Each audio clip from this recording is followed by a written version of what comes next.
আমাদের কৃষিতে আস্তে আস্তে কিন্তু মানুষ আপনার আগ্রহ হারিয়ে ফেলছে। কারণ কি, কৃষি পণ্যের তো দাম পায় না, আলু নষ্ট হয়ে যায়, কোল্ড স্টোরেজ নাই, দাম পায় না, টমেটো বা অন্যান্য সবজি শুধুমাত্র আপনার এই কোল্ড স্টোরেজ নাই, সংরক্ষণ করার ব্যবস্থা নাই, যে কারণে সেগুলো নষ্ট হয়ে যায়। তাহলে সে উৎপাদন করবে কেন, আকৃষ্ট হবে কেন, তাকে তো বাঁচতে হবে। এই জন্য আমার কাছে মনে হয় যে এই জিনিসগুলো আপনাদের একটু চিন্তা করা দরকার গবেষণার মধ্যে। আমি ডিজি সাহেবকে বলবো, আপনারা যারা এখানে একসাথে কাজ করছেন তাদেরকে নিয়ে আপনারা এই কাজটা একটু করার চেষ্টা করেন, যে কী করে আমরা কৃষিজাত পণ্য বাজারজাত করতে পারি, ভালো মূল্য যেন কৃষকরা পায় সেই লক্ষ্যে।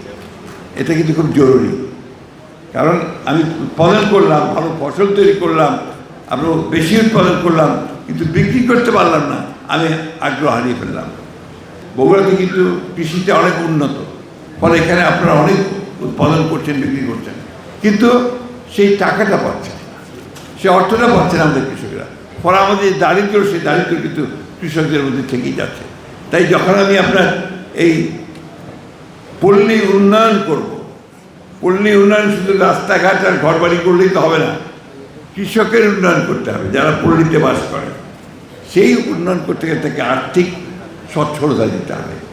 আমি সেটাই মনে করি যে এই কাজটা আমাদের করা দরকার।